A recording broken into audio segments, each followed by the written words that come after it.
A listener note: this episode contains adult content and language. This may not be suitable for all listeners.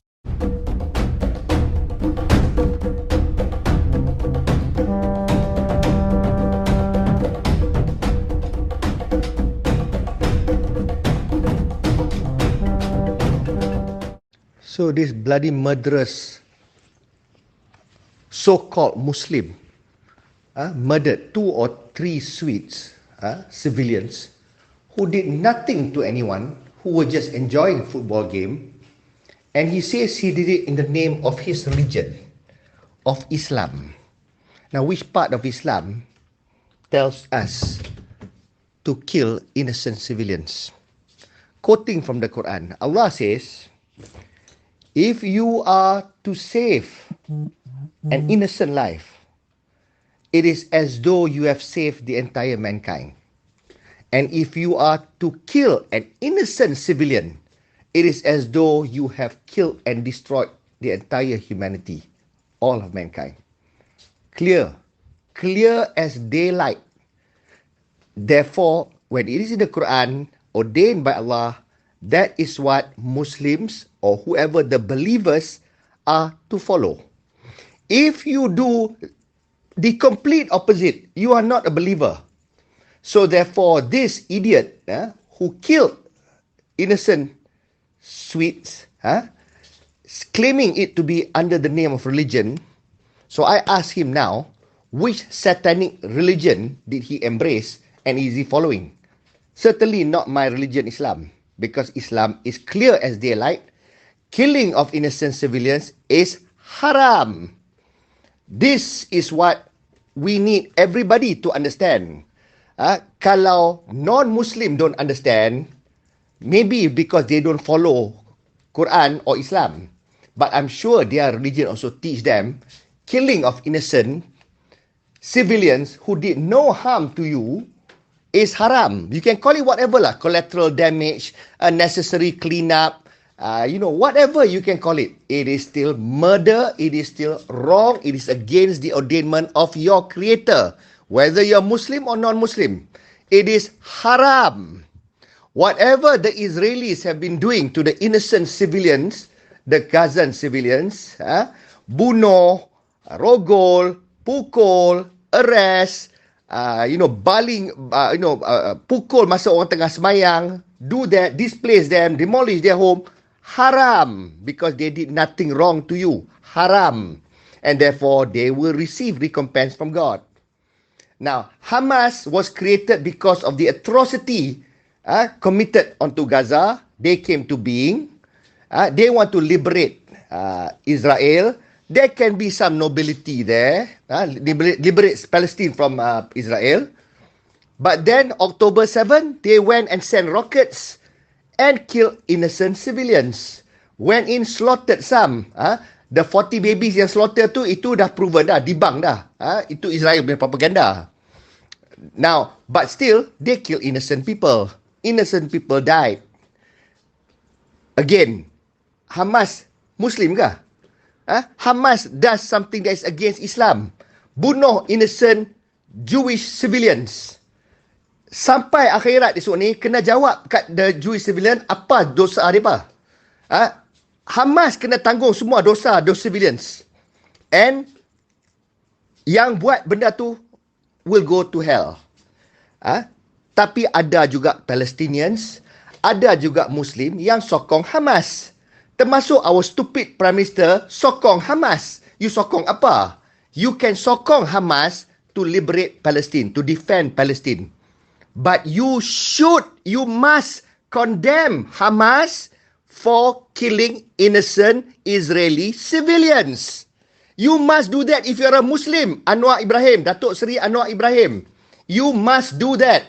Even though we've got no diplomatic relations with Israel, okay, doesn't mean they don't exist. They are Jewish people that exist and they are living in the Holy Land, whether they deserve to live there or not, whatever so your belief, but they are there. And their heart is pumping, they are breathing dengan kuasa Allah. If Allah wants them to stop breathing, Allah will stop it.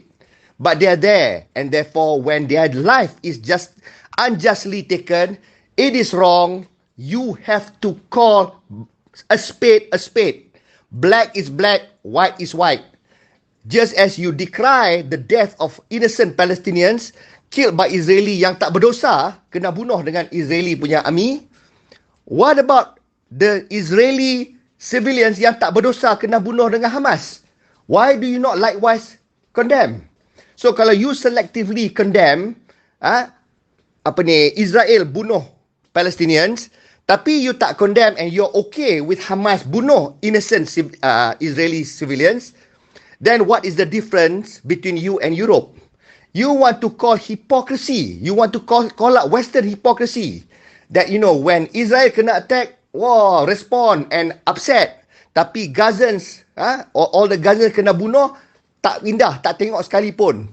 Well, I support that. I support you calling out the hypocrisy of the Western powers. Tapi in the same breath, you are like them. You refuse to condemn Hamas punya killing of innocent civilians. So therefore, you calling out people's hypocrisy when you are a hypocrite. So therefore, a hypocrite calling out somebody else's hypocrisy is the worst of hypocrite. So the point is, I am in support of our PM and our government, but this I cannot support. Our PM must condemn Hamas killing of innocent civilians. Equally loud, condemn the killing of innocent Palestinian civilians by the IDF. Do that. Call a spade a spade. Then you are not a hypocrite. Okay? So, sekarang ni yang Muslim-Muslim lain ni bunuh lagi orang-orang yang bukan Muslim ni, kata revenge in the name of Allah. Allah tak suruh pun. Allah tak suruh pun. Even the rule of war, Rasulullah serang mana pun, can't even harm their farm and their crops. You can't even harm their priest, their tempat semayang. You can't even do that. Women, children, you can't touch. Even the armies who fight you, if they surrender and they decide that they want to join you as brethren, you can't even harm them anymore. Haram to harm them. Ini apa Hamas buat? Hamas buat pun mengarut. Merepek. Now, of course, after that, Israel whack now. Tutup electricity, tutup air, tutup makanan dan perubatan pada ni. Lagi evil. Itu pun haram. Itu pun condemn. So, I'm not saying that Israel are angels. I'm not saying they are right.